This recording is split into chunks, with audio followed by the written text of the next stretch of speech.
marami nanghihiwagaan dito sa pagkamatay ni Undersecretary Catalina Cabral. So far based on the information that you have, has it been clearly established na she took her own life? Yes, all signs point to a suicide. From the chronology of events, from 8 in the morning when they left, or somewhere around that time, and they arrived in the foot of Cannon Road at around 10. When they stopped the car, tapos nagpa-selfie pa nga yung driver habang nakaupo siya sa ledge. Nakita siya ng pulis, pinalis sila, pumunta sila ng hotel, yung Ion Hotel. Kumain ng lunch, nanatili doon ng isang oras. Pagkatapos ng oras, sabi sa driver, bumaba na tayo. Pagbaba, nagpatigil na naman sa pareho eksaktong lugar kung saan siya nakita niyo yung parang dashcam. Eksaktong lugar. Sabi niya sa driver, iwan na ako dito, ako na bahala. Kasi sanay sila sa lugar na yun eh. Doon yung sa yung mga rock netting. So sanay sila sa mga inspection sa lugar na yun. Iniwan ng driver, 2 kilometro sa baba ng kalye. Pag-ikot niya, pagbalik, hindi niya na nakita. So kala niya ay nauna ng may kasakay na papunta ng hotel. Bumalik siya ng hotel, nakarating siya ron mga pisadong alas 4. Hinanap nila ng gusto, hindi nag-ring ang cellphone, walang sumasagot. So pumunta siya sa pulis. Ang pulis naman ay nag-manhunt operation. At nung nakita nila na sinabi niya na doon niya huling nakita, ay nagpadala sila ng search and rescue team pababa at doon nakita ang labi ni Yusek Cabral. Pero nga po, kung yun na all signs point to a possible suicide, why would she take her own life?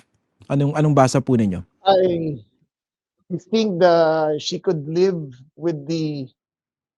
while perpetrating the crime, but she couldn't live with the idea of being caught. Kasi I'm sure ang pressure sa buhay niya napakatindi. Siya ang nasa gitna ng lahat. Bago pumasok sa NEP ang budget na yan, siya ang nagpaplano. Siya ang nag-a-approve sa mga congressman kung saan ilalagay yan.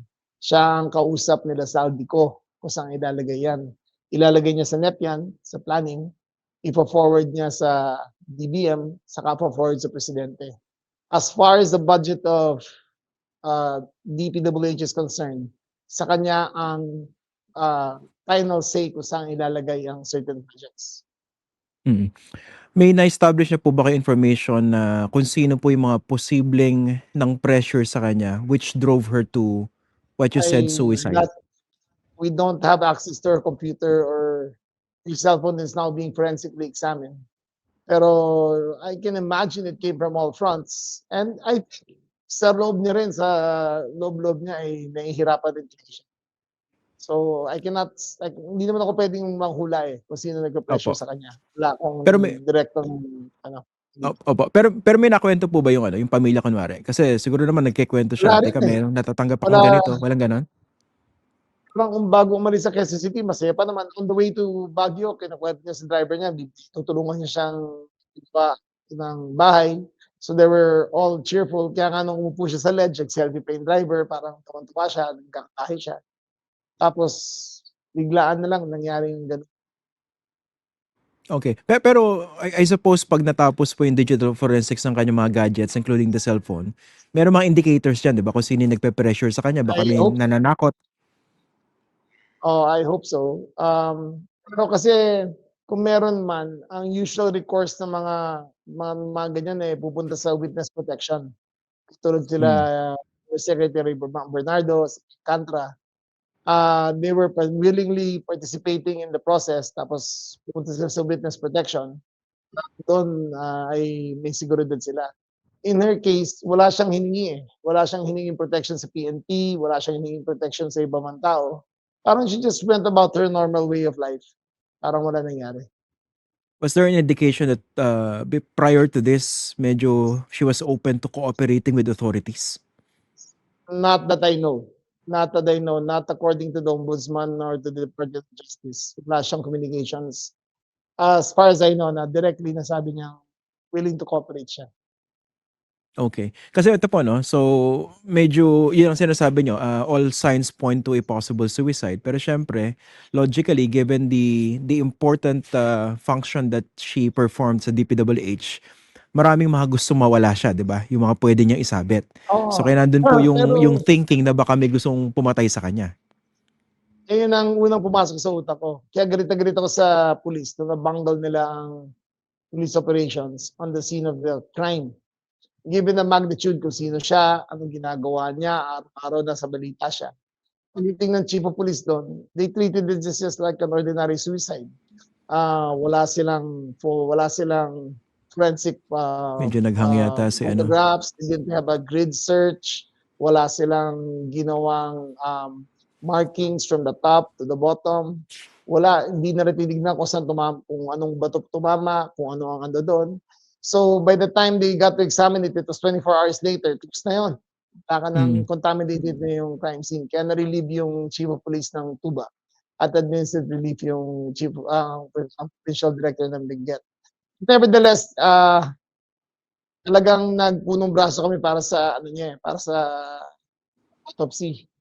Kasi Opo. ang unang reaction ng asawa ay hindi namin bibigyan ang katawan para sa autopsy. Pero ayon sa batas, kung suspicious ang nature ng pagkamatay ng isang tao, automatic ang autopsy as if requested by the PNP.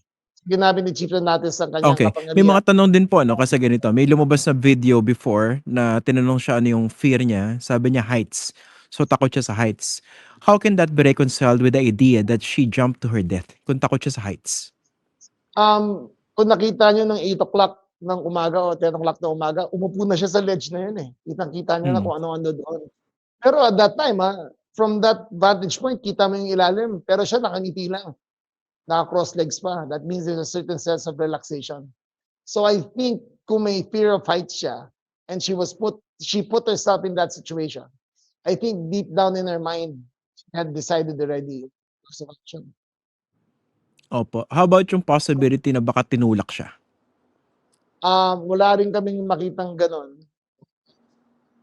Puwede, pero wala kasi kami nakitang signs of struggle, eh. Wala kaming nakitang, skin sa autopsy reports, Ang autopsy reports, walang nakitang skin under her fingernails, walang nakitang signs of struggle o yung sa hair niya, sa katawan niya, maliban dun sa blunt force trauma na nakita. But it is a possibility kaya tuloy-tuloy ang aming investigation. Opo, kasi 'di ba hindi naman kailangan may scratches kung someone came from behind, 'di ba, tinulak siya. I mean, we're just That's talking right. of the possibilities. Oo. Yeah, Tsaka the yung number 2. permutations are large, pero madaming puwedeng Opo. nangyari dun, eh. Pero all signs talaga point to a suicide. Tsaka ang bilis, eh. Ang bilis ng pangyayari, eh. Wala namang reports na pumaradang kotse ron. Talagang nakita na siya sa nasa ilalim na. Opo. Yung ano naman, yung parang unusual behavior, quote unquote, ng kanyang driver. Did you find anything unusual with that? Kasi unang-una, bakit nagpa-selfie? Tapos hindi ba siya nagtaka? Ba't nagpapaiwan to dito sa bangin? I would surmise, hindi parang normal sa kanila yan na kasi dun yung, site ng mga rock netting na projects ni Eric Yap sa Benguet. So sanay silang tumigil dun at nag-i-inspection. So, siguro nangyari na dati na sumakay siya sa ibang sasakyan paakyat. So, but that's the only link that I see. Andodo'n yung rock netting projects, andodo'n yung sanay siya sa lugar na yun, alam niya yung nasa ilalim nun, alam niya yung walang bahay na nakatira dun. So, she just chose a place and a time kung kailan niya gagawin. Hmm. Yung driver po ba, is he considered a person of interest? Of course, his is right now, titignan na ng PNP. Pero from all indications, parang ano lang talaga eh, parang it was just, he was not a willing participant in her suicide. So hindi 'to ano, kumbaga yung quote unquote assisted suicide. Talagang ano lang, Hindi, napag-utusan hindi lang siya na talaga. ihatid. Hindi talaga, naputusan lang. Alam mo mga driver, susunod lagi sa amo yan eh. Lalo na pagka-describe niya kay si Cabral ay napaka-hinrosong tao. So, sumusunod talaga siya. But nevertheless, he's not out of the picture. Ini-examine pa rin siya, titignan kung anong mga accounts niya, ng bahay niya, kung may pera andoon, yung cellphone niya, titignan kung anong contacts andoon, pamilya niya. Lahat yan kasi puwede baka malay mo kung hinostage ang pamilya niya para gawin niya yan. Pero Hmm. all indications hindi naman. Ah, yung pamilya niya is fine. Wala namang nakitang suspicious movement ng pera sa kanya mula kahit sa GCash, wala nakitang cash sa kanya. At saka parang gulat pa rin siya, eh. I don't know if he's a good actor or not, pero so far, he doesn't I have not seen any sign that he was a willing participant in the suicide. This one, the driver po, ano? Opo, opo. Opo. How about yung husband po? May mga nagtatanong bakit gano'n yung reaction ng husband? All reports show that they've been estranged for a long time. That is the scuttlebutt. It is yet to be confirmed, pero ang daming nagsabi na matagal na talaga sila hindi talaga sasamang mag-isa. But again, that is subject to further investigation. Pero yun ang sinasabi ng lahat ng mga kaibigan. Okay. Yung pinanggalingan niyang hotel, no? Kasi yung abogado po ng hotel, dine-deny yung inyong sinabi. So ano po ba yung basehan ng inyong pagkakasabi na ang previous ownership nito ay si Cabral, and then binenta dito sa kampo ni Eric Yap? Let me clarify it. We Mm. view Yusek Cabral as a beneficial owner of the property. Ang bumili ng Beneficial owner, okay.